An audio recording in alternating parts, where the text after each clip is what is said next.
Howdy, howdy. We are live talking about Dave's, I guess, staff of servants he keeps around.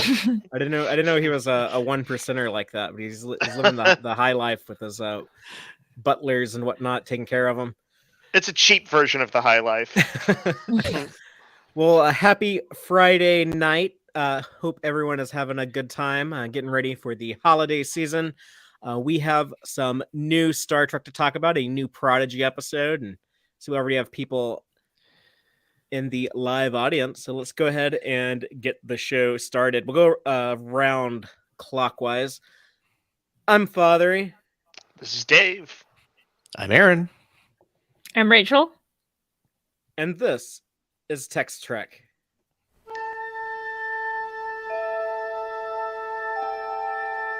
Engage.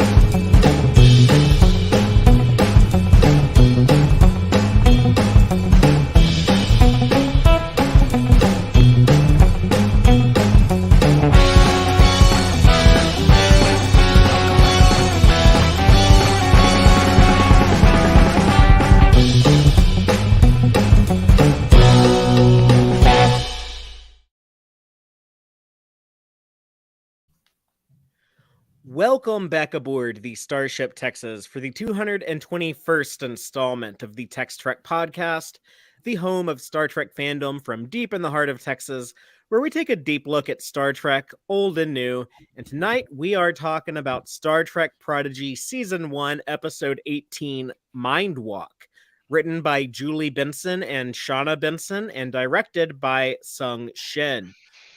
Before we get into that, just a little bit of quick housekeeping per usual. I want to give a big thank you shout out to all of our supporters over on Patreon. That's going to be Starfleet Boy, Kick is Eternal, Gay Clevin Lundstrom, Crazy Dutchy, Joanne Robertson, Quarkspar, John Dawes, Sci-Fi Haven, and our anonymous supporters. Thank all of you so much. We really appreciate the support.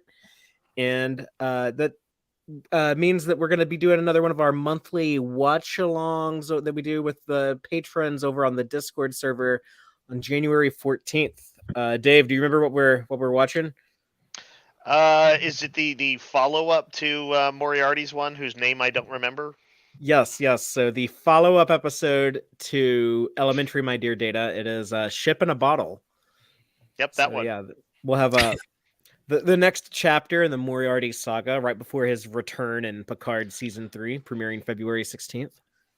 The finale to the trilogy. Yeah. So that they were planning back in the early 90s, I believe. This whole like modern day Star Trek revival, like Discovery, Strange New Worlds, short treks, all of that was just to get us to Picard Season 3 for the return of Moriarty. That's how manipulative he is. He is a big picture guy. Yeah. He runs the long game. It's like we thought that he was. We thought he was like done, but it's like somehow Moriarty has returned. God, I love that the long game was for like the Moriarty like 2-off character, not like for unification. Yeah. Well, that's going to be fun. So if you want to watch that with us, you can sign up on the Patreon and you can come in as little as $2 per month. Or if you want to be more generous, we have some higher tiers and some additional perks as well. But, if you can't help us out that way, you can always rate the podcast wherever you listen to your podcast or subscribe to the YouTube channel, which I I'm very happy to announce that we hit our goal of 1,000 subscribers before the end of 2022. With weeks to spare, we pulled it off. So thank everyone so much for that. You know what that means. We're going to party with a certain tune. Yes. So I have promised to sing my least favorite song of all time, Star Trek Enterprise's Faith of the Heart, that a lot of people seem to somehow unironically love. Fathery, I know that you'd prefer that we sing the Alamarine song from DS9. I would much rather prefer. I actually was talking about that last night. I said that would be a much better song. I had a friend watch that recently, and it nearly killed him. That episode. I like you like it, but you just a different podcast I know recently went that episode, and I enjoy it. And I was like, I'm listening to them lose their goddamn minds. Like, and I was like, what does it say about me that I'm like, I'm here for the silly, goofy time? Trek should be able to be silly, I think. Fathery, when you cover Faith of the Heart, it's gonna be like old Trek where Kirk gets tortured and like flails around and it's gonna be like that for people, or you at least. Definitely for me. I reread the lyrics a couple of nights ago just to make sure I remembered them, and I was like, wow, this is actually just like an ungodly, terribly written song. Like it's unfathomable. It's like an accomplishment, honestly. It's a leftover end song from Patch Adams. It's not even the right decade when it's like, at least you can't think back and go, oh, it's so early 2000s. No, it's like from 1990 something. Yeah. So, Fathery, before you sing it, I want to make I'm going to make my formal defense of it, but I'll wait for that. Well, I don't know if we're going to sing it. I don't know if we're going to do that tonight. That it will come soon in the weeks. Oh to yeah, come, no, but... I meant like whenever it happens. I didn't expect it to happen tonight. I know we had a brace for it. But stay tuned and keep subscribing. We want to go onwards and upwards. Yeah. So thank you everybody. That's super cool. Yeah, thank you very much. So it is much appreciated. All those bots that we created to get you to sing it. Wasn't there like some news? Did something happen this week?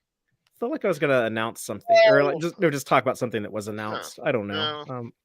Star Trek related, or just in general. The only thing I could think of was the Emmys, but I feel like we talked about that. That is. Oh, thank you, Rachel. Yes. So the show we're talking about, Star Trek Prodigy, it was nominated for multiple Emmy award categories. They won production design, so that was a cool accomplishment. I think just getting nominated in your first season is pretty cool, but to be nominated and actually win one of them with only one season, that's a hell of an accomplishment. It's just like the first time, and also the first time this award ceremony is even happening, right? Because this was the what was it? The children? Oh yeah, it's the very first one, isn't it? And young audience, or what? I can't remember what they call, or children and family, or something like that. It's something like that. And then LeVar Burton was honored, right? Yes. LeVar Burton won the Lifetime Achievement Award, even though Lawrence Fishburne botched the introduction. Said that the famous LeVar Burton, who played Geordi LaForge on Star Trek: The Next Generation. No. Lawrence Fishburne clearly didn't watch TNG because he was too busy playing Cowboy Curtis on Pee-wee's Playhouse. That he missed that show, unfortunately, back in the 80s. I've heard way worse mispronunciations of names at award shows. So I was like, I at least see how you got there. Yeah, that's easy. We'll give you a pass, Morpheus. But, look, as someone who's a major musical theater fan, the Adele theme watching that happen live was the most insane thing that was epic tier. I just remember I was like, that's not even close to her name. Well, I'm gonna go really quickly give my cat some food. Right back. That's great. So while Aaron is off taking care of the hungry cat that is probably going to devour him if he doesn't, like the giant cat in what was the shore leave episode of the animated series? Once Upon a Planet. Once Upon a Planet, yeah. I imagine like that's what it looked like this like giant cat reaching her paw. I knew that she would wait until the moment that I was on the screen. Like, okay, thanks. I just off, so you couldn't see her, but she was just about ready to like take the mic. Well, you got back quick. That was some warp speed. I put it out before the show because I knew that might happen. So it's ready. Well, always plan ahead. But yeah, we're going to talk about this episode, Mindwalk. Kind of a cool title. Yeah. Just to recap it, I'm going to read the official synopsis and then kind of expand on that with spoilers. But the official synopsis reads: desperate to warn Starfleet of their dilemma, a daring experiment goes awry as Dow inadvertently swaps minds with a Starfleet vice admiral. Again, these synopses don't like to name drop admiral. They're just always like some Starfleet vice admiral. So. Is it written by like an intern who just doesn't know the show? No, It's like I don't want to confuse people by dropping the name Janeway. He just knows like Kirk and Picard, and that's. I don't it. know if like they wrote these a long time ago and they didn't want to like type out the name Janeway because they didn't want it to like leak that the real Admiral Janeway was going to be in the show or something. But that would be my guess. and they just never went back and updated them. That It's they a were released weird for the press omission. a while Yeah. ago. Sure, maybe. I- Anyway, Maybe also wondering if the season wasn't supposed to be as elongated as it ended up being, so they thought that this would be like coming out much sooner to the reveal of like that she was on the show. yeah. Is there ever some possibility that like Dauntless was going to be this like scary ship, and you never knew who was commanding it until near the end of the season, and you're like, oh my god, it's real Janeway, flesh Janeway. No, I don't think that was the case. I think they just didn't want to. I think they were released to the press a while ago, and Yeah. they didn't want to put her name yet. So, Fathery, so we've got that basic synopsis. Do we have some spoiler synopses? Yeah, so we get a Freaky Friday switcheroo between Dow and Janeway, and Dow's trying to get back to the Protostar, and Janeway's trying to get back to the Dauntless and get their minds in the right bodies. So yeah, kind of an interesting choice to go in that direction. But Janeway amok. Yeah, pretty much. That is kind of my. I guess. Sorry. If you look at Hollow Janeway and Meet Janeway, I was like, Hollow Janeway meets Meet Janeway. Well, I'll just go ahead and give my opening statement on this one, and then ask y'all what y'all think. But yeah, so that was impressive to me that they would, right when the stakes are so high, about to go into the season finale, they would switch gears and do something so comedic. My only complaint is like the Freaky Friday thing was just done like 6 months ago, but I mean they had no idea like these episodes were going to air so close to each other. So I don't know how often they'll like. I will actually like rewatch them anytime soon because I'm always rewatching Star Trek, but I normally like go and like some like show by show order. I'm not going to go like, let's watch all the Star Trek that came out in 2022. So that's fine. Give them a pass on that. But yeah, it was. And you're of course talking about the Strange New Worlds episode. Yes, Spock Amok that Aaron was referencing. But but I laughed out loud so much watching this. It was a lot of fun just instantly.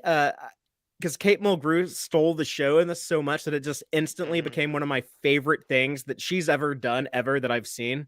It made me think I haven't seen a ton of like Kate Mulgrew outside of Star Trek, so I really only know her from like Voyager and like a guest appearance on Cheers and Prodigy. But out of all of that, like this is one of my favorite things, like favorite episodes or scenes or anything. Has she had much chance to do comedy in that? Not really. I think that might be a kind of unique thing too.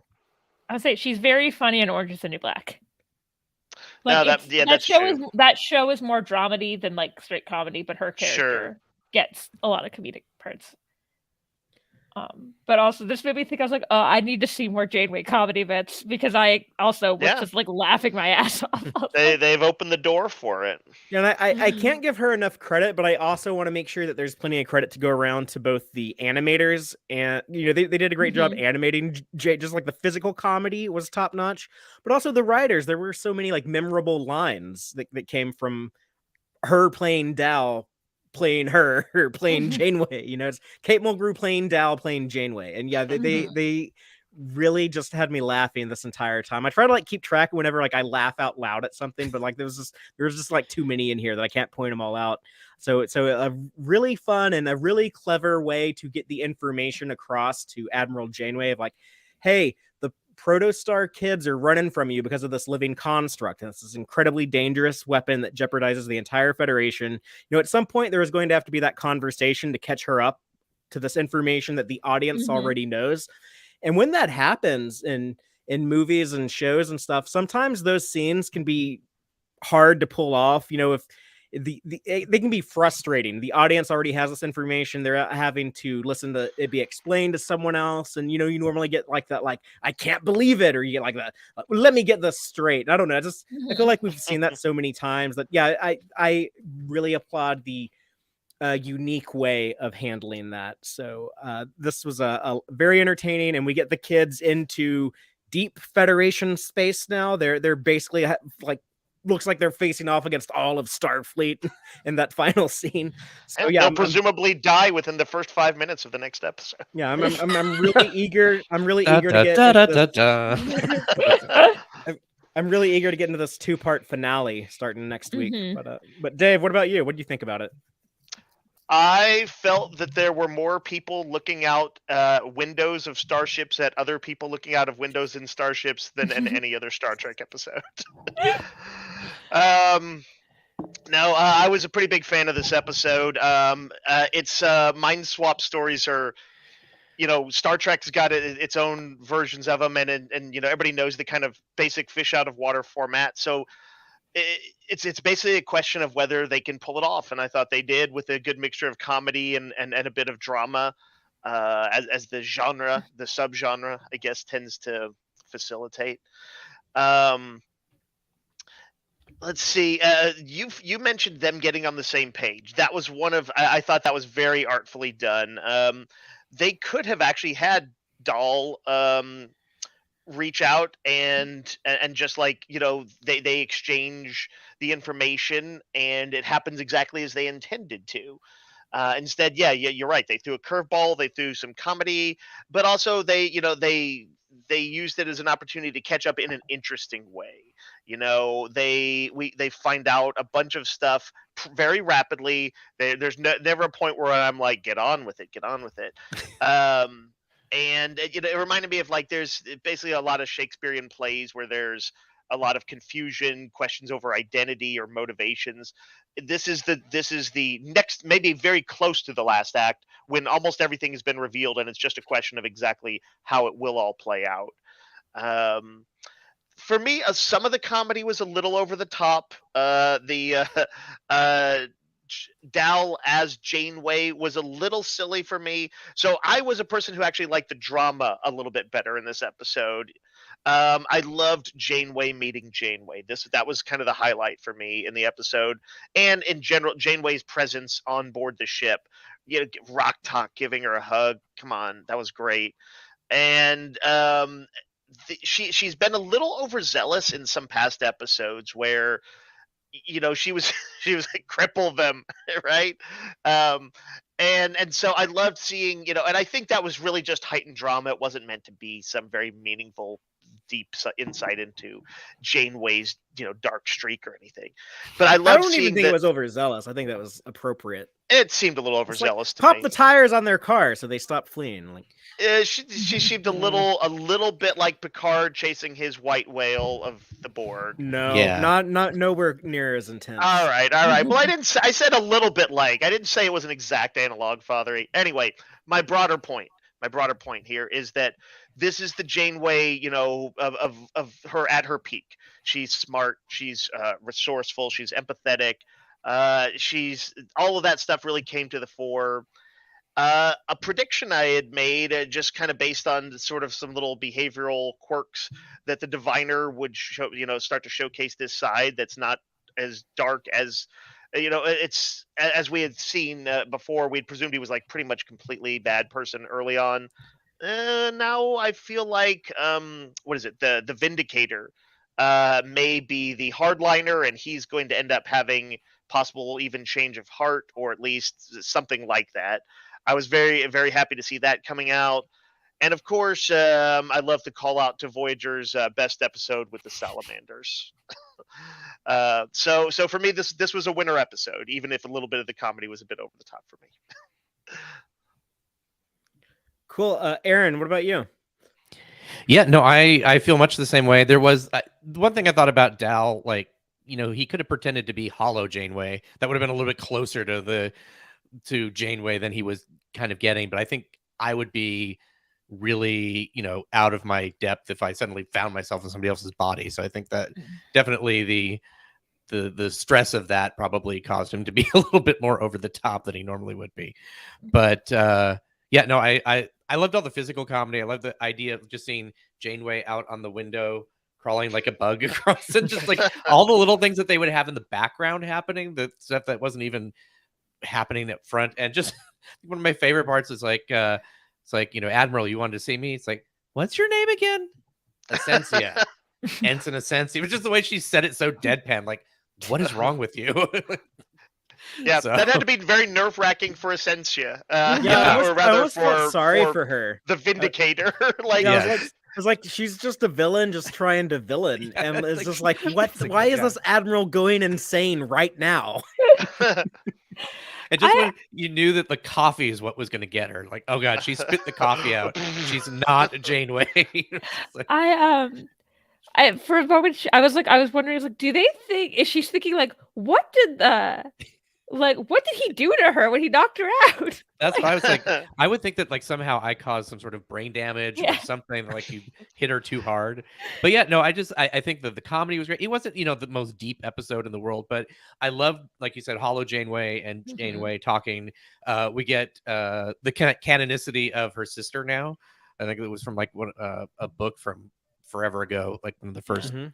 Voyager novels. CG, I can't remember her name. Phoebe. Phoebe. I'm not sure where she's yes. originated, but Phoebe she's in Janeway. the I- autobiography of Janeway. Yeah, she's She- They it was in mentioned one in, of the in a few original books. novels from Jerry Taylor, like Mhm. Nice. way back. Yeah. But yeah. So just that kind of stuff was really nice, and it really felt like you were seeing two different characters talking to each other. That they did that really well. And Mhm. you also did notice that Hollow Janeway is slightly taller than regular Janeway if they are showing them. Like if they had mentioned that they made her a couple inches taller, just the way that she programmed what's his face in Haven or Oh, wow. Fairhaven. Yeah. So no, I 2 thumbs up. Rachel, what do you think about it? I love this episode. I thought it was so funny, and like I was surprised how well the scene between Hollow Janeway and, I'm just gonna say real Janeway because I can't partake in Neat Janeway. IRL Janeway, if you will. I really like the move to be like, hey, for this serious moment, let's have her be seen as Janeway. I think that was the right move. But it's like, honestly, I was like, can we get Kate Mulgrew on Lower Decks? Because if this is another comedy bit, like, Yeah. That's interesting. I wondered if they put her voice up just a slightly bit, like if they pitched it up just when she was playing Dal, because the voice seemed slightly younger, even more so than I think she might be capable of making at her age. That's Given, interesting. like, They I might don't have know. done a little bit. I little thought that sweetening. Dal's voice actor, I forget the name of him, was doing Brett a really Gray. amazing Brett job Gray. as Mhm. well. yeah. Yeah. With her mannerisms and everything. And I did wonder, I was like, is there just the hint of an overlay, like, a little vocal mixing of, Kate Mulgrew to give it a little bit of a little extra authenticity. I really doubt that. I think what they did instead was they probably had Kate Mulgrew read the lines like the way she would play it first, and then Brett Gray do Probably his some- version of that. I Yeah. always assume that they do something like Yeah. that when they do these kind of things, and I've seen it done really well a number of times. But Well, I know Kate they- Mulgrew even has played like the Doctor before, when she had like the one the Doctor was actually had the hologram that made him yeah. look like Oh, yeah. Janeway. So Yeah. she was playing him, playing her. So she has I- kind of done that before. I know that you were saying about having the actor they're pretending to be say their lines and then have them mimic that. I know they did that on like The Good Place. They do that pretty much any like body swap story ever. The When everybody was Janet. yeah, like I've Yes, I've listened to like a everybody was bunch of DVD commentaries, and they're always like, "Oh yeah, the body swap episode. Remember when I had to play these scenes, and then you copied what I did?" So yeah, but it's an Yeah. effective technique. It works. Actors that, especially if they're used to working together, they probably can pick up on each other's mannerisms and techniques and stuff. Mhm. So it really does pay off. But yeah, not to undermine how well they did it here, because I thought and we've talked so much about Kate Mulgrew. Brett Gray also did a great job. Mhm. The thing is, like, his scenes weren't funny because he's not pretending. He can actually like just be Janeway Yeah.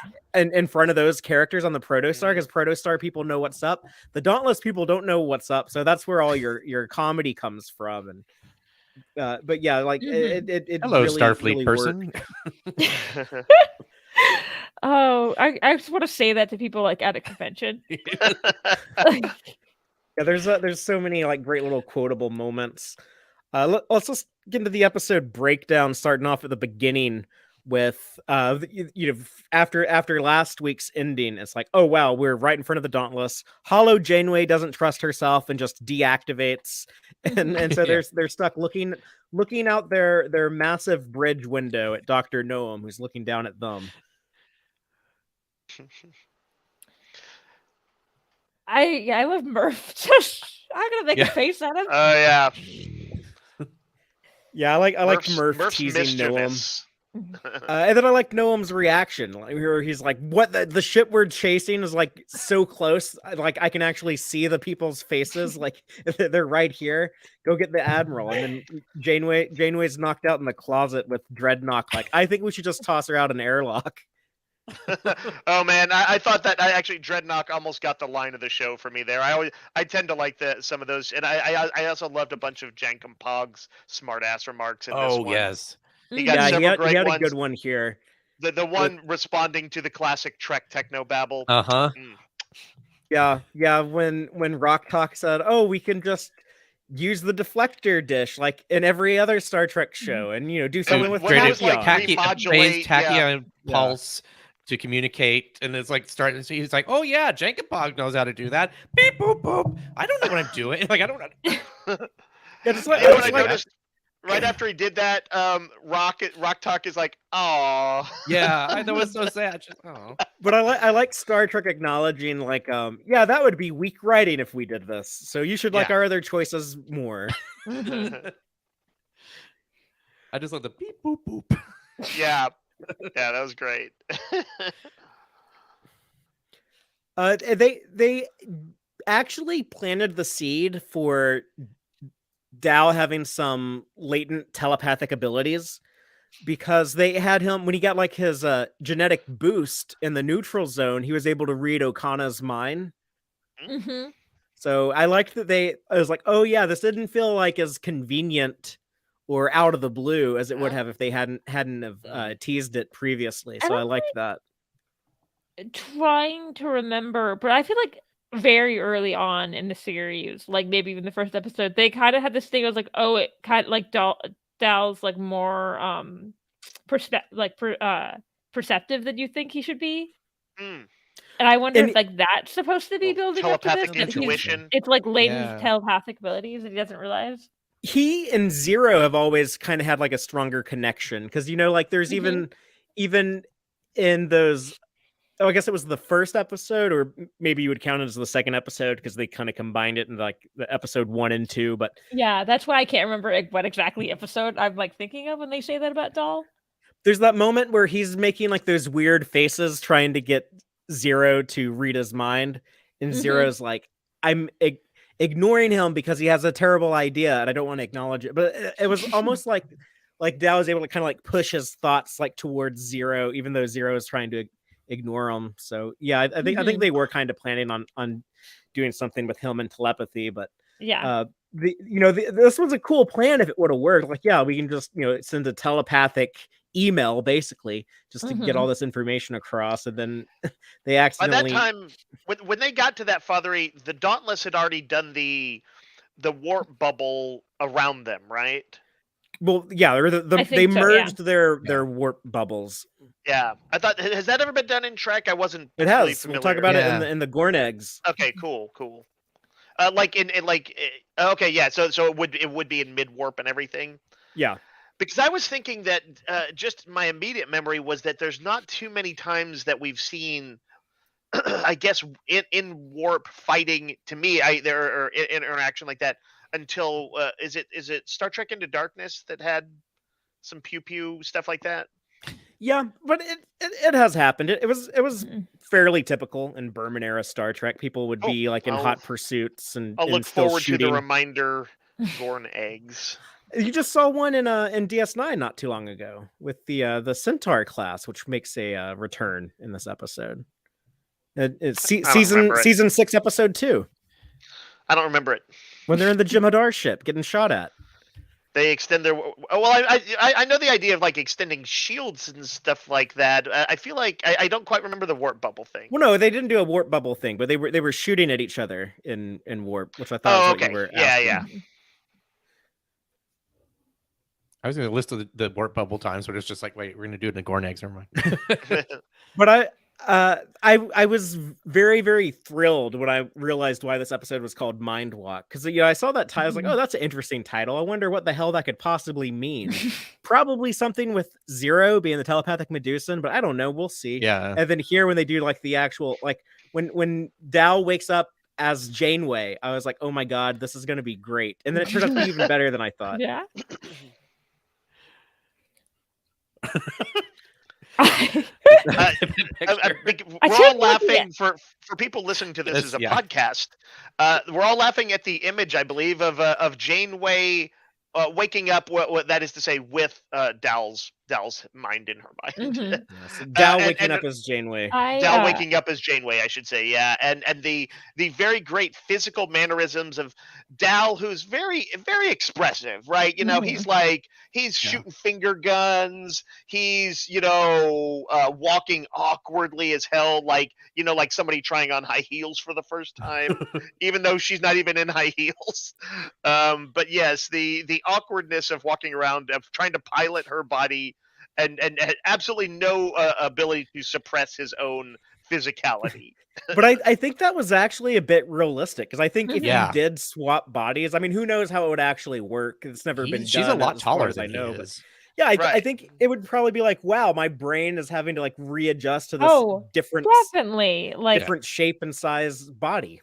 Like when she turns the corner, you can kind of see that sort of like the rest of my body isn't Yeah. quite following right with like me. I only know how to walk in feet exactly my size, Right, with right. legs exactly my length of legs. Like, Yeah. They do it both for both people, because Janeway as Dal kind of has a hard time keeping that head tail thing to stay in place. Yeah. But keep just spinning it. yeah, Janeway's just like a calmer, more collective, honestly, like smarter person. So like she definitely handles it better than Dal does. He's probably a bit This is more arguably not panicky. her first body swap rodeo. that's She what I has was been a gonna be like. salamander. Yeah, I feel like she might have been body swapped before. Yeah. Not in Voyager.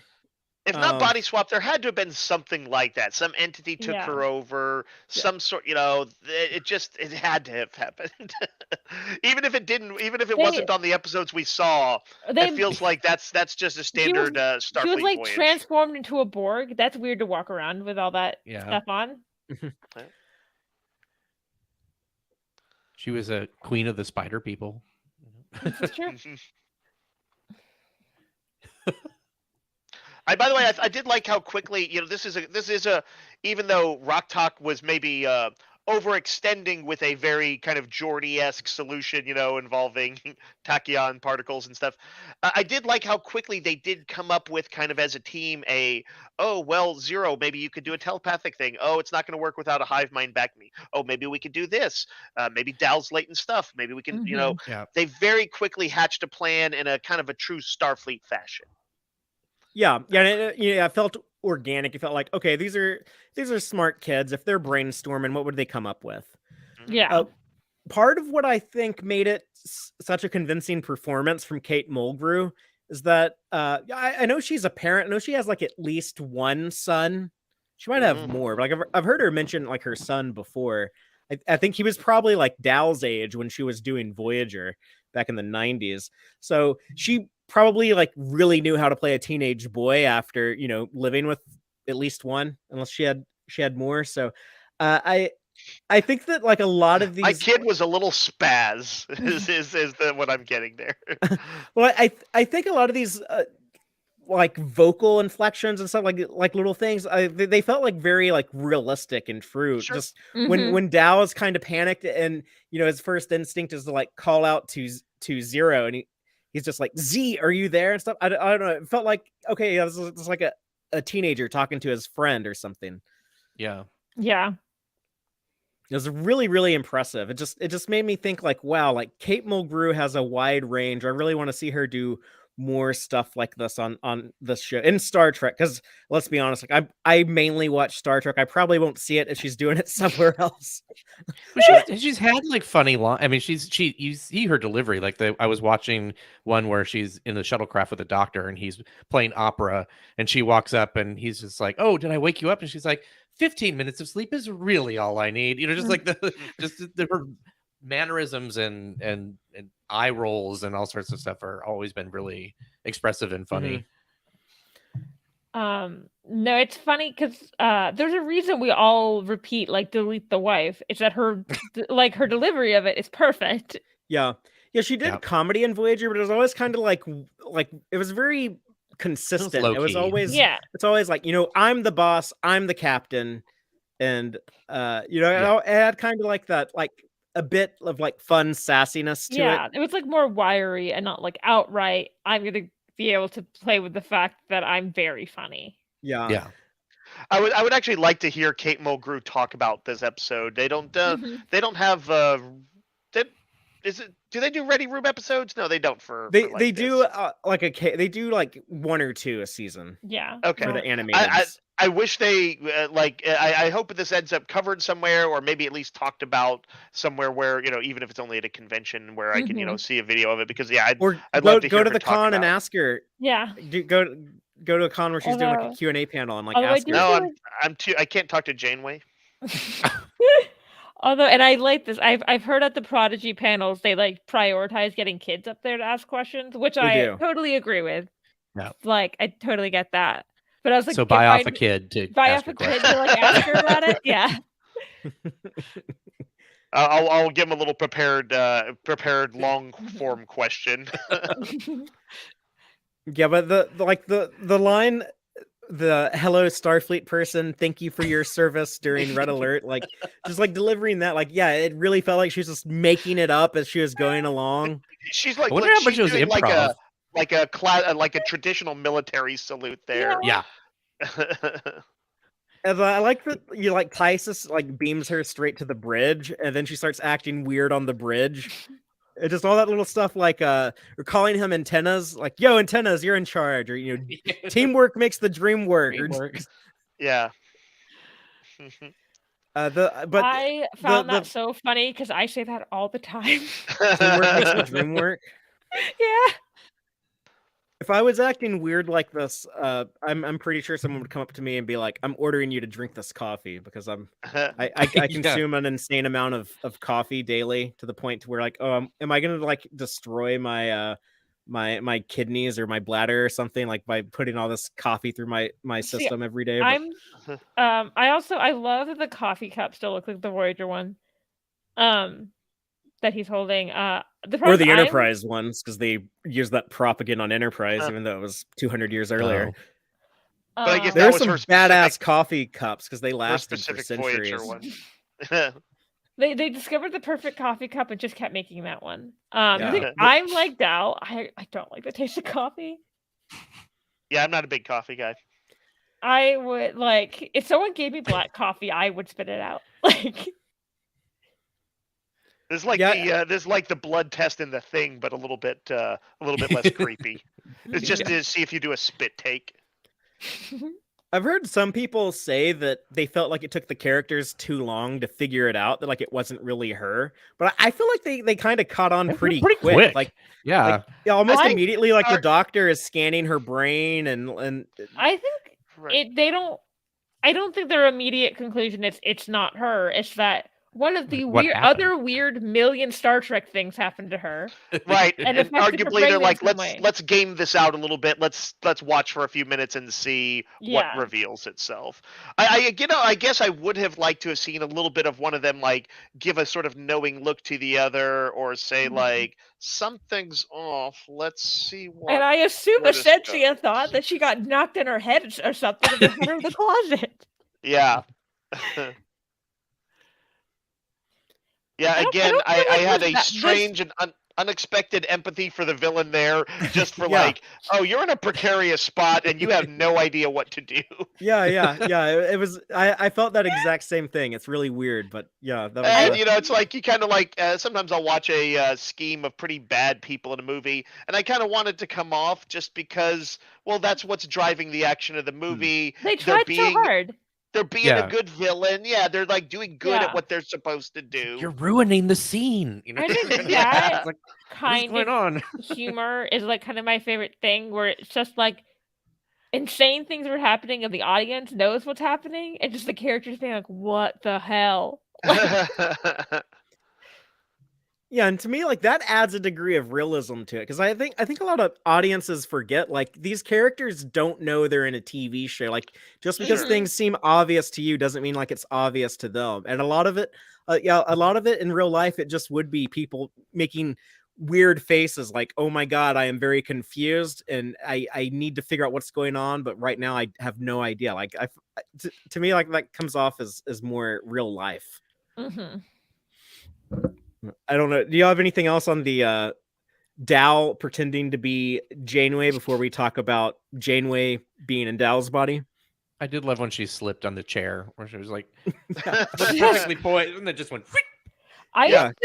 Because for a second I was like, he cannot sit on a chair, and I was like, oh, he's used to having a tail. Oh Like, yeah, I didn't even think about that. or I guess it comes out of his head. I'm not positive Yeah. what that thing is. Yeah, it's just a head tail thing Yeah. that he can control, which is a bit creepy to visually, but I don't know, kind of reminds you that he's more alien. Yeah,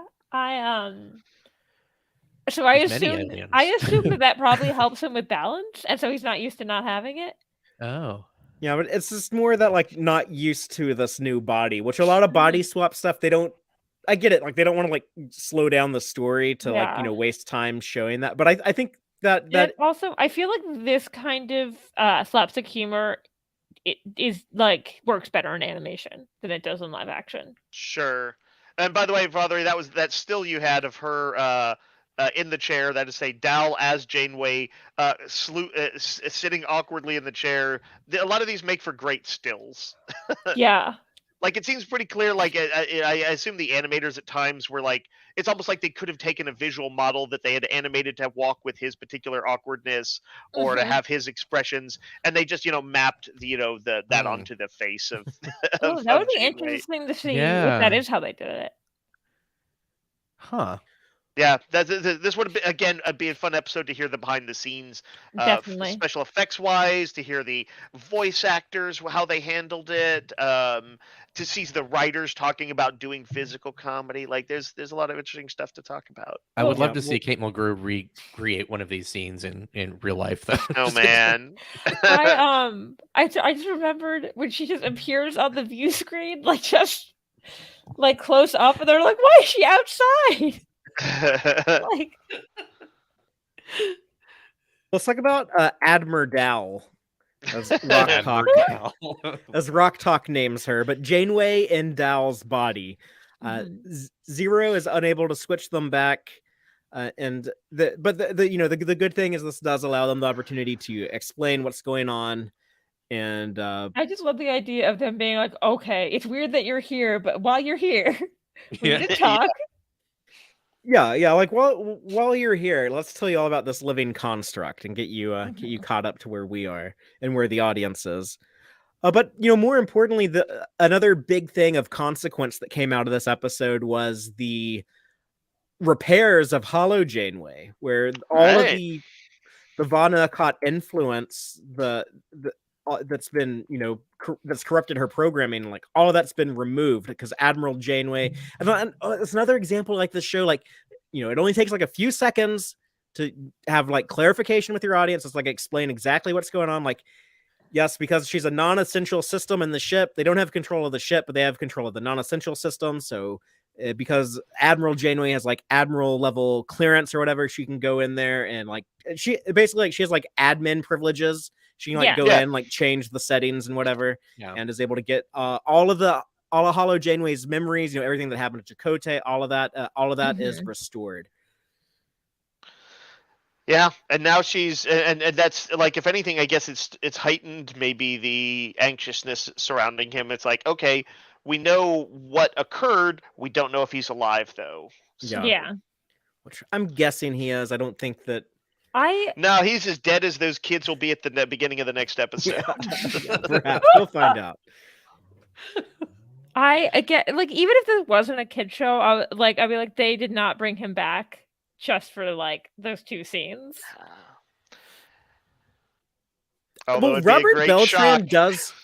I could see Robert Beltran. You know, he wanted Chakotay to die when he was on Voyager, right? Like he kept like he's like, just kill my character and let me like not be on the show anymore.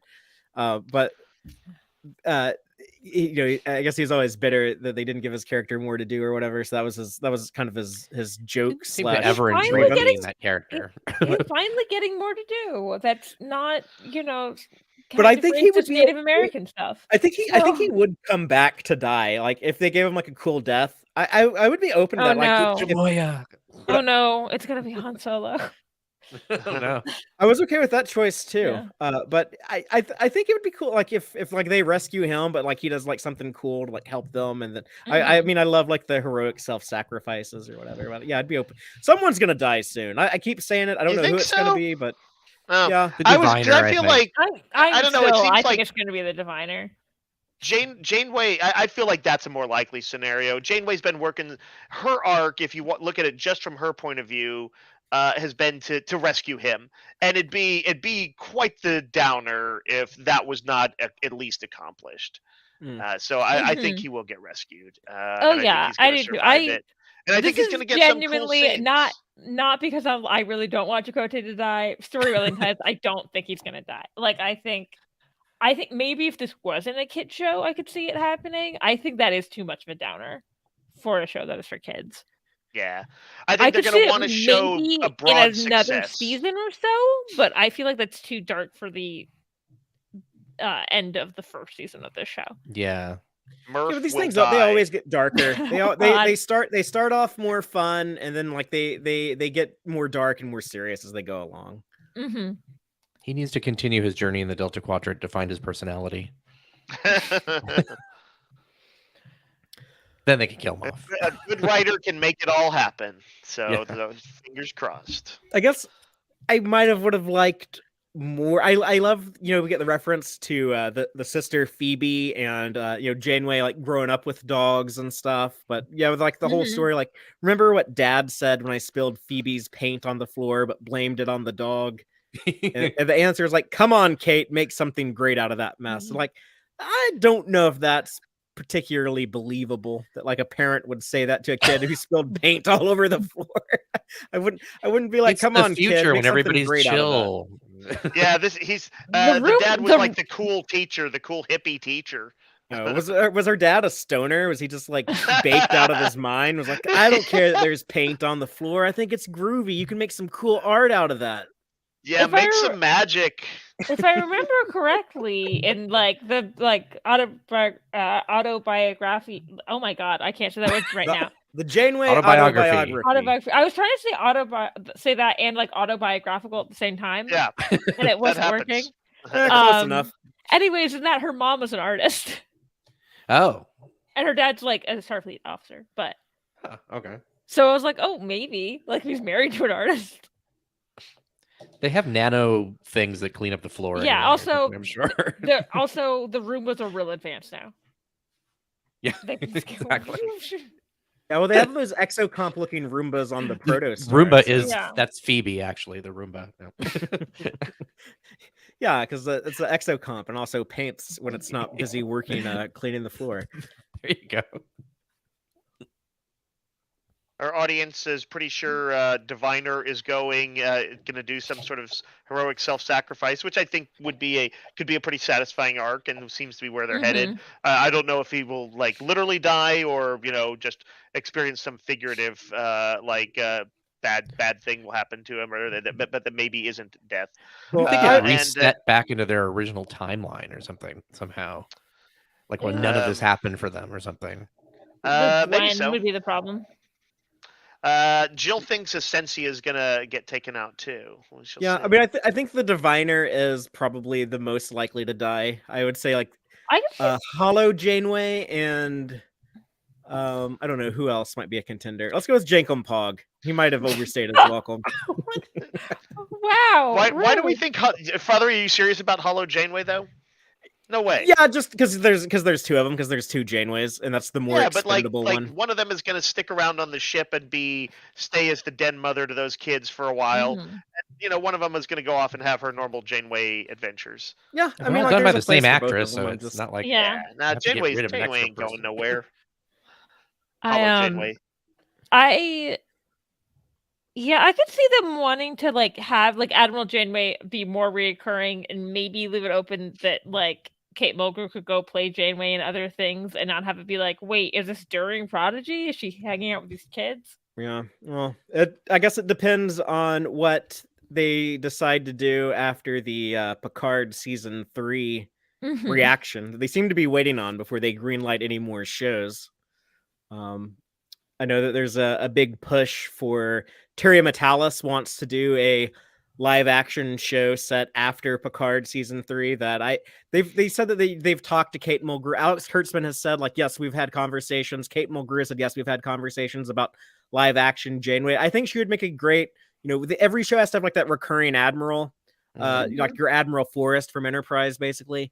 They like putting an Admiral Forrest type on all these shows. I think Janeway would be like a great like recurring admiral for a post Picard Star Trek show. The first time an admiral would show up, and I wouldn't be just like, no, don't trust them. Like, you trust Bob April on Strange New Worlds, don't you?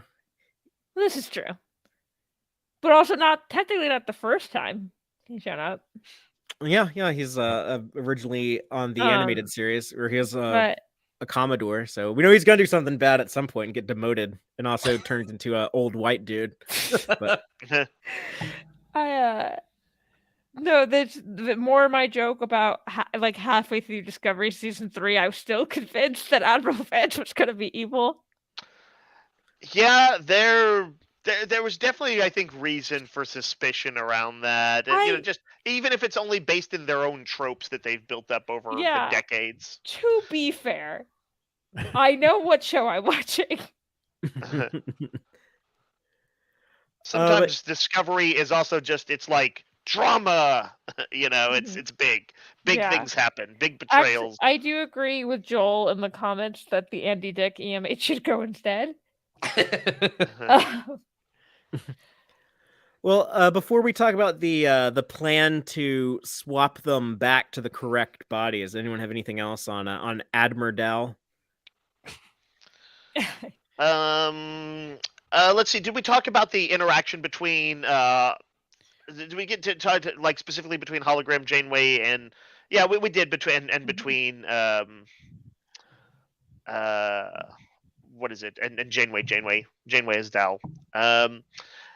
I liked all those scenes, and just seeing them face to face was a cool thing. Even though, yes, I know it was like Dal, but Dal's body, but you know what I mean. Yeah. I think when she was talking with Gwen about Dal and him not being able to join Starfleet, probably because of being an augment, that's actually was pretty. It was handled the way he spoke about it. It was like it felt like you were watching another actor talk about Dal. I mean, instead of the actual actor doing that. Oh yeah, that's great. Like I didn't even it felt so authentic that like I didn't even notice that. But it was so. You're like, oh wait, he's talking about himself, really? Yeah, it was like someone talking about themselves, but it felt so not like that I didn't even pick up on it till now. That's crazy. So we know that like the ban on Or no, wait, no. I guess I'm blurring things. I'm blurring things with artificial intelligence and stuff, and that in Picard season 1. Do we? Does the We have ban the on same augments issue get with Strange New rescinded Worlds. that we know? Is the ban on augments rescinded at some point? No, I don't That we think know so. of. Oh. The only thing I can think of is Bashir gets like an exception. they made an exception for Bashir. We don't Okay. know what happened to Una in Strange New Worlds yet. Mhm. So, although it is possible, Dal could get some sort of exception thing, I think the more likely scenario is that these kids are not gonna.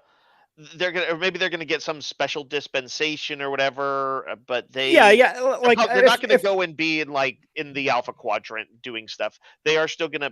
We know the show will find some way to keep them on their own. And therefore, I'm not sure about that. I think eventually they will be kind of just folded. I think this might become like a Starfleet Academy show at some point. Interesting. Because I keep wanting that, so I'm like, sure. Yeah, like that'd be pretty fun to see. Yeah, like a season. The same way the Good Place would change up their premise on a per season basis, sometimes even mid season. And I'd love to see these kids in a school format. I don't know if that's going to be like the finale of the show, or if we'll actually like get to see it. Like, I think it'd be cool if they surprised us and did it as a season or as a mid-season change-up or something like that. Maybe because I know that they probably want to do their dedicated Starfleet Academy show. But if they spent half a season or more of showing them, it could be a transition to another Starfleet show or to a Star Trek show. It's true. But yeah, I mean, they could do it as a think spin-off even. The school format, I think, will not quite. It's not the series they've built. The series they've built is going to need exploration and big things happening, and a school format would kind of make everything, I think, feel a little smaller. I wonder is there an equivalent of Starfleet Academy of like a GED? Like, we've proven that you've been out there and you know what you're doing. Yeah, you don't. So we're just going to make you a cadet go over there. You don't have to have a high school diploma to enter Starfleet Academy. Nog proved that. So. Yeah. You just have to have a letter. He didn't go to enough school to learn how to read. Like Jake had to teach him how to read. That's true. Anyway, they're just gonna end up stuck in the diviner's future in a few hundred years in the future. So yeah, they'll go to the 32nd century and hang out with the future there and create Starfleet Academy there. I'm sure Dal will be in Starfleet at some point. Yeah, for sure. And I don't see them waiting till the end of the series or anything for that. That would be too much of a delayed gratification for the younger audience that they want. They're gonna they at least want to see some probably that come to fruition sometime relatively I quick. saw a theory on a friend of mine on Twitter, and listen to the theory, just like it would be really cool that if they I would assume next season's gonna deal with Dal being like, what do you mean I can't be in Starfleet? That's messed up. Yeah. Is that maybe have Bashir or one of the augments from later in Deep Space Nine have that storyline come into that. Yeah. Dave, you're about to meet I want it to be Bashir in DS9 season 6. I'm about to what? You're about to meet some more augments in DS9 season 6. Cool. Right on. Bring it. Sing and dance.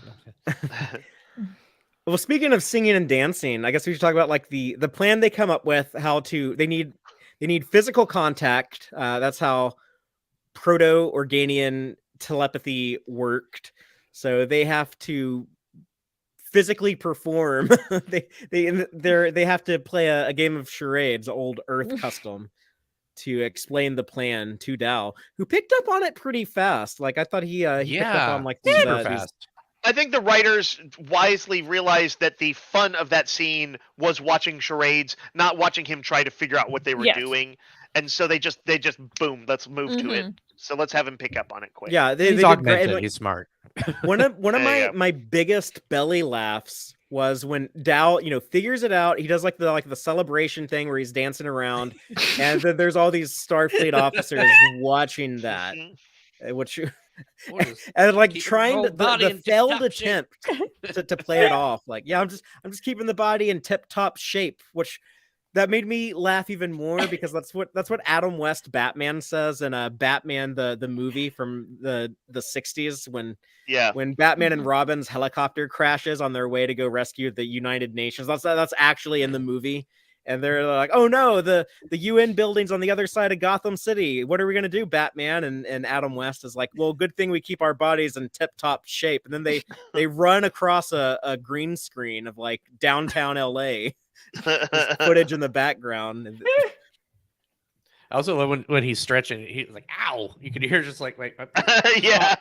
Oh yeah, Janeway's body was not ready for teenage kid shenanigans. Yeah. Yeah, I'm used to being a 17-year-old boy, not a 50-year-old woman. Yeah. Oof, that'd be a rough body swap. Yeah.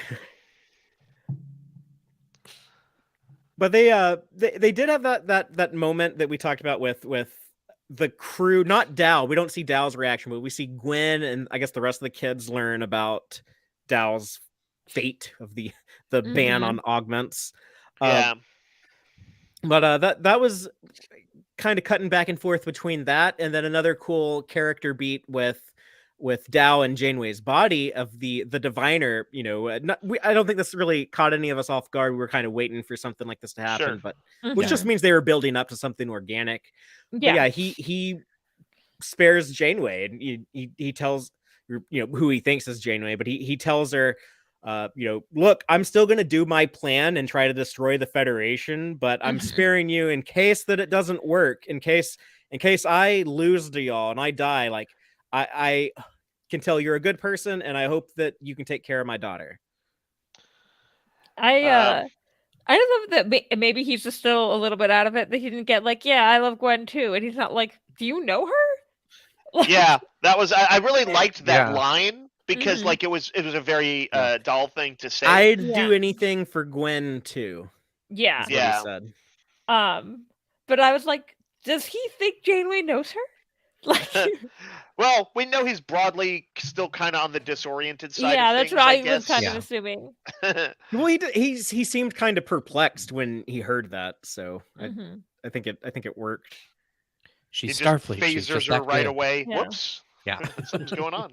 But also, like the real Janeway does know about Gwen. Like she had like the rap sheet on them when like the wanted poster or whatever.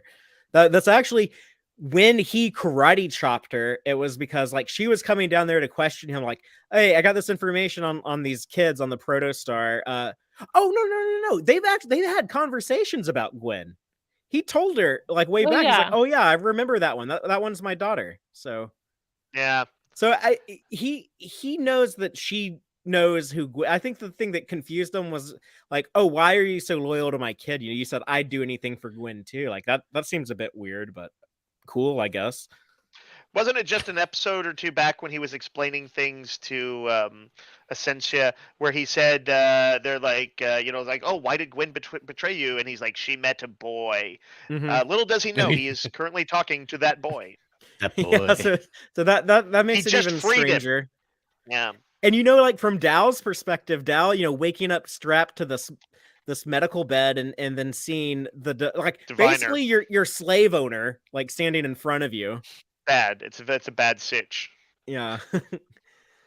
But I thought it was funny that Dal went to the wrong airlock on the Dauntless. It was like, oh, I'm on the wrong end of the ship. Now I have to crawl across this entire ship. Because otherwise that little visual gag of the admiral climbing in front of like, it looked like a camera, like for the view screen. But otherwise, like people would probably be like, oh, why didn't this idiot just go to the front of the ship and go out one of the airlocks there? And it's like, well, they actually hang a lantern on that. It's like because he doesn't know his way around the Dauntless very well, and he went out the wrong airlock. So there you go. Good. I mean, that's kind of if you've never served on that ship or been on there, there'd be no reason for you to know where it was. Right. What's setting up their sort of solution to this scene was, I thought, a kind of a neat reveal that like physical contact is important, but it's like if you can kind of create a circuit of like, I guess, energy, that will do too. Yeah. And that was what was the problem in the first place, I guess.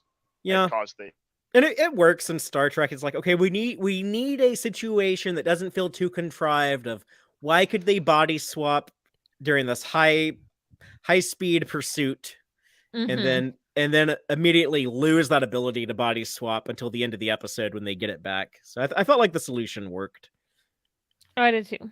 Well, yeah, and also like it created a good drama. It Mhm. allowed for a solution in which you win by phasering your friend. That's Which is good always stuff. the funnest solution. That's good stuff. It was well executed. The scene of like using Murph as a bungee cord. That was a neat visual. He's Yeah. basically That like was a great. Mr. Fantastic or a Plastic Man or Elastic Man or one of those types now. What Stretchy it's Hero, the, Stretch Armstrong. Yeah, When you're Stretch was the same. inside a warp bubble, I guess it's essentially an area of kind of calm. There's like it's not like the equivalent of like stepping outside of like a jet airplane and clinging to that, even though you're going so much faster than that. Um, that broadly it seemed calm. And, again, this is Star Trek physics stuff, which is not my specialty. Has Yeah, I this think been I think established before that it's relatively calm inside a warp bubble? yeah. I think that as long as you're within the warp bubble or the warp field, I think you're probably okay. Yeah, Starfleet Boy is saying in the comments, and this is kind of how I understood it. Is like the bubble is space is moving around the bubble essentially. Yeah, so basically what warp drive does, according to the technical manuals, is that it will warp space in front of you to where it expands and then warp the space behind you to where it contracts so that you go forward. You just blew my mind. That sounds like something that Janeway's stoner dad would have said. Well, Zephram Cochrane's the one who figured it out, so Oh, now yeah. we know what he was smoking up in Montana. Yeah, that actually kind of works. It kind of does. We get that like the tease when they're about to like touch hands. It reminded me of the Star Trek Discovery opening credits. You know how there's like that shot of like the two hands reaching out to each other in the Mhm. disco opening Oh, credits. yeah. And they're even in like environmental suits like this. So it's like, oh yeah, it's That's like true. I'm watching Star Trek Discovery. And then Janeway gets yanked away by or not Janeway, but Dal and Janeway's body gets yanked away by the tractor beam. In the Discovery opening, the hands sort of dissolve away into ethereal dust. Yeah, it's very, they don't get to touch either. Very melancholy. Yeah, no creation of man. Pew pew. For them. But the But that's all right. body... We can phaser bond. A phaser bond, yeah, it worked. Yeah. Might sting a little. I liked that. The irony of that is like Janeway being the one to make the choice to shoot her own body, and then she has to like wake up in the body and deal with like the phaser hangover. Speaking of Yeah. Zephram Cochrane, that was a thing that he talked about, like when he got stunned by the phaser. He's like, I'm either like really hungover, or it's like your phaser. So it's like, Yeah. not a great feeling when you get stunned. Yeah, good job with all the other things, Janeway, but yeah, you're gonna hurt. Well, let's talk about our ending. We have Dal back on the Protostar. I love when he's like hugging Murph. He's like so happy to be back and so relieved. And Murph is like, okay, I get it. Get off of me. Teenage Murph is starting to be like okay, Yeah. enough with it. He definitely does feel like he's growing up. He's always getting involved in like whatever action is going on. He's always like participating with the other kids. Yep. Yeah. I guess he has more agency. So we get like twin cliffhangers here, though. Yeah, they come out in Federation space, and their Federation is ready for him, or Starfleet's ready for him. Yeah, Tysus alerted Starfleet in one of the earlier scenes. He's like, "Oh, we know their vector. We know where they're going. I'll tell Starfleet to send some." That was ships there." Essensia's idea to get him to do that. And it was also her idea to It's merge always the bad warp ideas. bubbles. Yeah. Yeah, So- to get as many Starfleet ships infected as possible. Right. Mm-hmm. Yeah, so Yeah. she's being a pretty clever villain, Yeah, good all just job. there for a Good surprise job, party. Vindicator. Yeah. or a hero from her perspective. Yeah, She thinks she's about to... villain's gonna villain, Fathery, like Yeah. you said. And yeah, of course, Dave, you were talking about the double cliffhanger. We have on the Dauntless, Janeway waking up locked away in the brig. Yeah. Now, if I know Janeway, she can get out of a brig. Yeah. Yeah, how do you convince everyone you're back to normal in that situation? I guess like tell the doctor, like scan my brain, you'll see like those weird abnormalities are gone. But Give me Mhm. some I'm sure coffee. she'll talk her way out of there. But yeah, she's definitely going to be occupied while these Yeah. kids Well, are she facing might have this. like an engineering type solution. She might figure out know something she could do to bypass it. Oh, she could MacGyver her way out of there and just That's like what I mean. go rogue. Yeah, yeah, that'd be neat. I'd be down for that. Yeah, I think it'd She be was kind a of cool. science officer, before she was a captain. She Yeah. was a science officer. For It was- sure, yeah. I like that Mhm. moment when she told Rock Talk, "Yeah, you're going to make a fine office, Yeah. a fine science officer." That was cool. So Yeah. That was heartwarming. really nice. Yeah, Rock Talk, like clearly, I think lacking a parental figure other than Mhm. Hollow Janeway, just was like able to immediately take to the real Janeway. Yeah. It And I would think like Rock more of Talk that. being, I guess, besides Murph being the youngest of them, really obviously craves the parental, like maternal Mhm. figure. For sure, for sure. And I guess Um, because we saw her backstory recently, it's kind of something like she had with the hero. Yeah, that That's was like true. probably Oh, the yeah. closest thing she had to a parent until she got on the Protostar. Mm-hmm. I mean, we don't know like we don't know how Brakars reproduce. I assume it's like a standard biological being, like two Yeah. parents make a baby type thing. But yeah, we don't know like who, I guess, birthed her, but as far as we know, she's just been like on her own other than the hero. That's a season 2 mystery. Yeah. No, Yeah, but- I'd be curious to see more of any of these people. I want to meet all their parents. I have questions for their parents. Mostly, how did they end up here?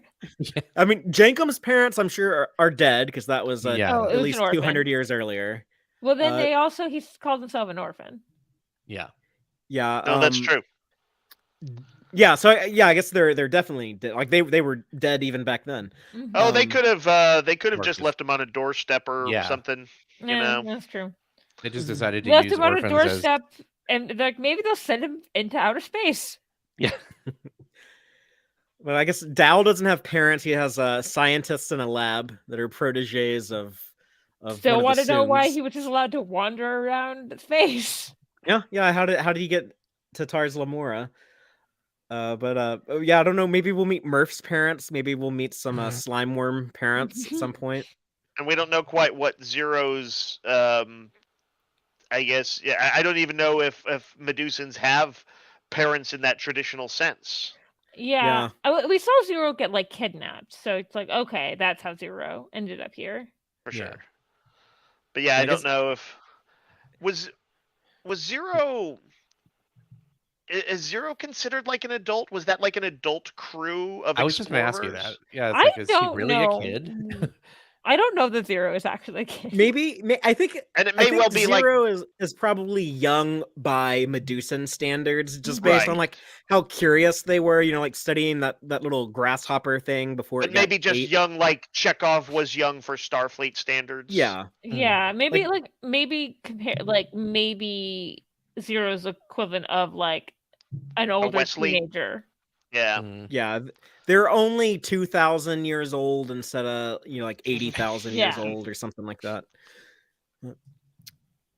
But yeah, I'm very very eager to see the finale. I want to know what happens next with all of these ships. I don't know if we'll get it. They might not have time for it, but it's possible that like they might like name drop a ship that we know. Like they might mention Mhm. like, oh look, the Cerritos is coming to help out, or like, oh, there's the Enterprise, or who knows. That's always possible. Are we thinking that I there will would be love some? it would be the Cerritos. That would be hilarious. Or the They're Titan. gonna have a crossover, right? Or no, wait. Or is that No, the that's live a Strange action? New World. Strange It's New Strange World. New That's right. World. Lower and Decks Lower and Decks. Strange New World. are gonna have But a there's crossover. clearly the different groups are talking to each other, and Mhm. that'd be dope Yeah. if the Cerritos was somehow there. Might be Jonathan Frakes on the Titan. I could see that. So That would be fun. might not happen, but I'm just saying it's possible. We need Are the we- equivalent of Crisis on Infinite Earths, where we just have one special where everybody gets together. Agreed. 1,000th it. episode. Yeah. We're, Are we Oh, yeah. thinking that the weapon is going to in some way be released or partially released, so that there's going to be some big crazy ship chaos? If we're gonna speculate, I think that will be I think it'll like start happening it'll I be think like, so, oh, too. it's starting to infect the ships, but then Right, and they'll be like, stop it. oh, we can maybe like figure out a way to counter it, but there's like Yeah. there's like Mhm. 20 ships out there, or 30 ships, or however many, some percentage of them that are going rogue. And Mhm. it happened very quickly in Picard when you saw the Borg take over all those ships, and they like couldn't shut the Yeah. systems down or something. So I'm assuming it's going to be as probably effective as that. But That means it's whatever time it to is, give like, that command to self-destruct. I'm gonna guess. We Kids we gotta don't. learn that too someday. The next generation of Trek viewers, they got to see these kids ready to blow their ship up. And then they'll be like, oh, there's no consequence because they just got like a protostar A. So there's no consequence in Star Trek when you blow your ship up. They just give you another one and just put a different letter on the end of it. It makes you feel sad though. After Star Trek Come on, Beyond, that's a great moment in Star Trek 3. it is. But after Star Trek Beyond, I'm ready to retire that trope. I like don't It is do absolutely it again. time to put the brakes on that one. Yeah. I'll allow for it in alternate universes and other stuff because it is kind of cool. But Anything else on this last episode or predictions any of y'all want to make for the 2-part finale? I'm going to go ahead and put my money down on, even if it's a bit of a long shot, on the kids becoming friendly with the diviner and stuff like that, and ending up probably some self-sacrifice on his part, some cool action on Chakotay's part, and the kids ending up stranded in the future, and that's how they get access. They have to keep the ship, but they can't just go join Starfleet. Although I don't know why they wouldn't be able to do that in the future either. But anyway, I'm gonna guess they get stuck in the future. I think we might think that the Vindicator is dead, but then just see her floating in a ship or something away, and like I don't know, just like in a pod, or I'm not sure. Or would Like would just like Dreadnought survive? Yeah. Or that could be. Although I don't know how, like, is Dreadnought, are all those units essentially servitors, where, if the plan is lost, they'll just kind of go, I don't know, they'll shut down, or they'll go try and find someone else to serve, or do they would Dreadnought have the drive to Hang out with on? Peanut Hamper. Yeah, all the evil AIs are getting together on lower decks. But I don't know. I was kind of frustrated the first time I watched this episode, by the way, because I'm like, where is Dreadnought? Why isn't he like doing something? But then when I rewatched it, I was like, oh, Essentia the Vindicator told him, like, go delete all the evidence of all these events. And I was like, oh, he's busy like covering their tracks. I love that they put that little line of dialogue in there just to explain his absence, so all the shenanigans can happen. Loved that. I think I said this before. I think the diviner is going to be sacrificed in some way, either dying or I kind of think the diviner might end up like bringing the construct into the future somehow, and so the diviner ends up with Chakotay, and I don't like maybe other characters, and I feel like we'll see Chakotay in the finale, but I don't know that he's necessarily going to be back in the correct timeline. Yeah, I think that the next episode will be like a lot of cool like ship battle stuff, like dealing with the ships, trying to 2 episodes left though. Yeah, and then okay. there's Supernova Part 1, then Supernova Part 2. But then the second episode of the well, let me start over. I think the episode next week will feature some cool ship on ship action, and trying to stop the living construct from all ship on ship action, destroying the fleet. Why is that so funny to y'all? It sounds like a porn term, Father. It does. I know, but I don't know, like ships fighting other ships. Like I know that's not what you said. We know what you meant. That doesn't change. Young nubile ships. But anyways, sleek nacelles. Yeah, there's some sexy ships out there. Sure. But then I think they call it ship porn for a reason. Yeah. I'm a proud enjoyer of ship porn. But the week after next week, when we get into the final finale episode, Supernova Part 2. I think that'll be when they go to the future to save Chakotay. Mm-hmm. We'll find out. But with all of that out of the way, we should talk about the Gorn eggs of this episode. Those are the Easter eggs, in jokes, and continuity connections I thought were worth mentioning. Starting off, the warp bubble merge maneuver that was done in Star Trek previously in the Star Trek Enterprise episode Divergence. That's how they got Trip back on the Enterprise from the Columbia. They had to move him from ship to ship during a high warp traversal. So it was cool. They merged their warp bubbles. They had like a little cable connecting the ships, and they slid him down the cable. It's a very cool spectacle back in 2005 when that first aired. Looks pretty cool. The Proto-Organian telepathy. We first got the Organians in Star Trek way back in Errand of Mercy, the first Klingon episode. Pretty iconic episode. But their telepathy, and as far as like, possessing other bodies and stuff like that, that was set up in Star Trek Enterprise as well in the episode Observer Effect, where they possess members of the Enterprise crew to observe humanity. When Janeway wakes up in Dal's body and introduces herself to the Protostar kids, it plays a little bit of the Voyager theme, which also got me thinking, like, man... I didn't notice that. I usually do pick up on music cues, but I didn't actually catch that. Yeah. Yeah, cool. they did that here, but it made me think that the show's composer, Nami Malamed, I'm sorry if I'm getting your name wrong, but she must have like gotten this episode to score of Strange New Worlds, where she's like, oh, I got to come up with some music for like a body swap episode of, Spock and T'Pring in each other's bodies. Then she like gets like the rough cut of this episode or whatever, and she's like, oh, I got to come up with some music for almost the exact same thing I did 6 months ago. But okay, she did a great job in both instances. I love the music on both shows, but just kind of funny to think about.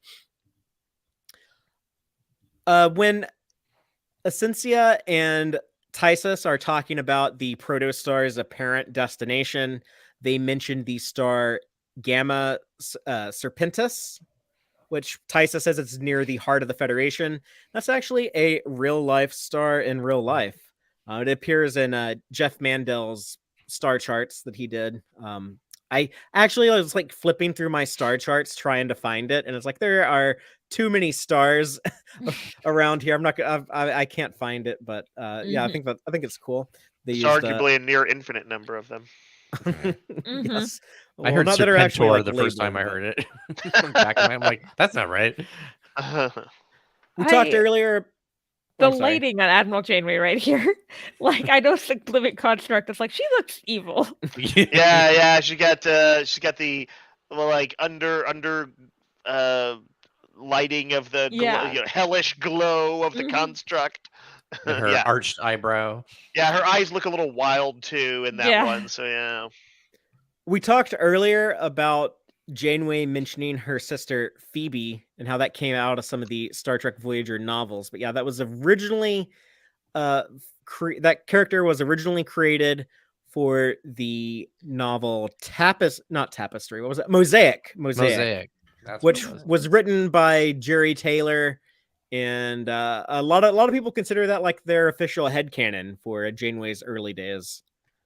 I don't, because it might be canon. it is contradicted by a few things, but yeah, for the most part, I mean, like, it was at one point Voyager showrunner saying like this is the backstory of Janeway. So. She also contradicts herself when they're back in 1996 LA. She's like, I have no idea what my ancestors were doing, and then like a season later, it's like, let me tell you this entire story about my ancestors at exactly the same time.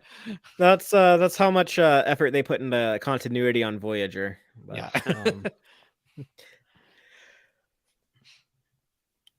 But speaking of Voyager references, yes, Janeway Asdal does talk about Threshold and talks about being a salamander at one point in time.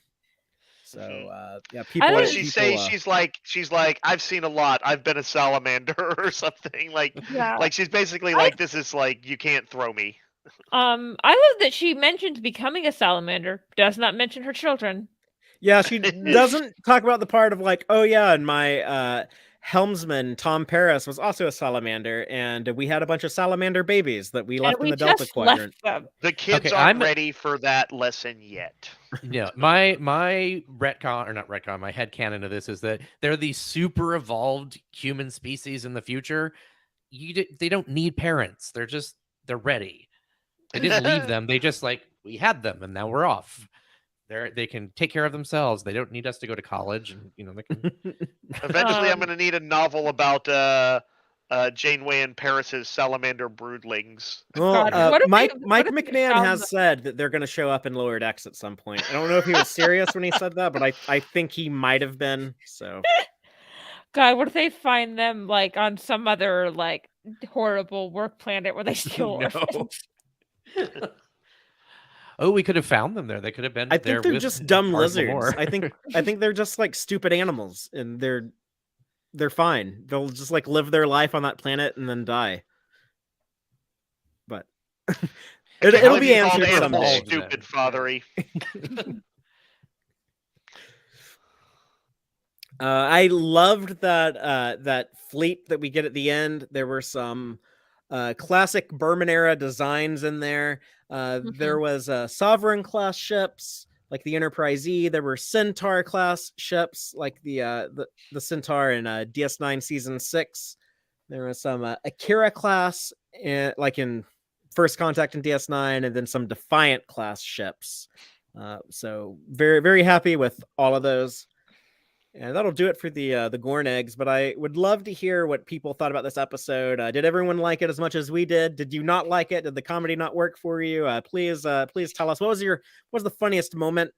You can reply to my tweets on Twitter. Well, maybe. Well, we're having some issues with Twitter at the moment, but you can comment on YouTube or talk to us in the Tex-Trek Discord server or on the Tex-Trek Facebook page. But yeah, we would love to share some of your responses next week. Dave has some subspace transmissions we received on last week's episode. You Although can change your deflector dish's tachyon pulse so you can communicate with them. Well, it does seem like that Well, might be necessary. I we think might that's need where to you're do headed, that. Fathery. yeah, so I learned the hard way not to put a link to my Mastodon account in my display name on Twitter. Because I did that and I was like, why is no one replying to my tweet asking about Prodigy? And it's like, yeah, we didn't get any replies because I'm pretty confident Elon Musk's algorithms suppressed my tweets because I had Mastodon in my display name. That is what I have been reading. Wow. Is that the Mastodon stuff is Fun. specifically being Yeah. cited as like under some sort of as if it was like a dangerous link or something like that. Yeah. Like it's automatically screening it. Anyway. Yes, and then after I That's- took that out of my display name, I was like, oh, all of a sudden, like I'm getting more replies to my tweets. So Fun. Well, so for last week's subspace transmissions, I'm just gonna. I've got one or two, some tweets that were actually unrelated, or well, that were related, I should say, to our us getting 1,000 subscribers. But I will briefly just have opinions no one cares about over on YouTube. That is the screen name. It's not our judgment. Had one or two comments on Ghost in the Machine. One, this I thought this was a reasonable, practical one. Just the kind of thing we ask sometimes. Said they really should have considered firing the phasers off to the side and nowhere near the Dauntless. Might have been a good idea. Sometimes I think the show just does big things. Mhm. Opinions no one cares about also mentioned. I really said, ooh, I really want to see Murph face off against Dreadnought now. yeah, And I do think that would be a cool first security test, a real test. I mean, I love guess to see that. See Dreadnought being like, what did he turn into? I mean, yeah, he's they both indestructible. transform. Yeah. Yeah. He's indestructible, so he's going to be safe. And because Dreadnought is a robot, you can, even though it's on Nickelodeon, you can beat the shit. You could rip his head off. You can Oh yeah, just like Yeah. rip his arm off and beat him with it. You can do it. You can be as mean and Well, that violent might as you be, want yeah. to a robot. didn't As that long little, as that robot doesn't have Brent Spiner's face. That's right. Like, Didn't that little Cation prisoner like behead other dreadnought or something. Yeah, she popped Oh, her claws yeah. and sliced his head off like she was Wolverine or something. yeah, those Cations. All right, and then I just want a quick because we did hit our 1,000th view before 2023 rolled around. Yay! Thanks again, everybody. We had a few comments on that. Starfleet Boy, our own Starfleet Boy, says, yes, we did it. I volunteer as a backup vocalist. So just something to keep in mind, Fathery. Geek Filter was looking out for you and said, which is Aaron. Yes, and said, if you want me to unsubscribe and save you, I will. As that was very kind of you. And then other Aaron J. Waltke, the producer of the good Aaron, as he proclaims himself to be. Yes, that's his Twitter handle. Yeah, that's absolutely true. Yes, he of Star Trek Prodigy says, "What if you do a cover that is great and everyone is won over by it, including you? I've got faith." Oh, So Father, no pressure. Yeah, we'll have to do that. I don't know. Maybe I should save that for the Prodigy season finale, and that's also like our last show of the year. I think that might be appropriate, right? That would work. Yep. Mhm. Yep. So Unless we do some little New Year's Eve special or something like that. one thing I did forget really quick related to Aaron Waltke on this episode, he mentioned that when they had all the ships at the end, that this was before it was rendered before they started partnering with Star Trek Online. Otherwise, they might have had more ships. They said just getting those ships in was like a huge battle to get that many. So where was it on? It was on Strange New Worlds that they unveiled all those Star Trek Online ships, right? Or was it Picard? It was Picard season 2. Right. That's right. Because that was their apology for the copy paste fleet at the end of season 1. Yeah. Again, I will defend the copy paste fleet about having to be done during the pandemic. For sure, on a practical level, I get it. No, sometimes you need it. They're not literally building the ships together. That could have very easily been fixed. But I guess that comment, what you were saying, Aaron, though, does suggest that when we see more ships in the future of Prodigy, we will probably see more variety. Yeah. So another exciting thing to look forward to. But cool. I'm dying to talk about these remaining 2 episodes whenever we get the chance to see them and talk about them in the coming couple of weeks.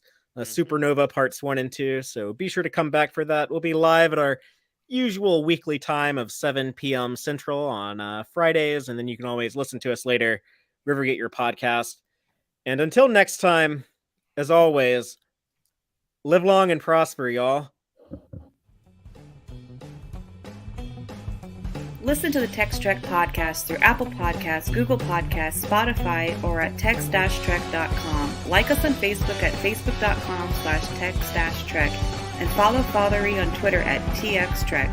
Please support us by liking our videos and subscribing to our channel on YouTube. Thank you and take care.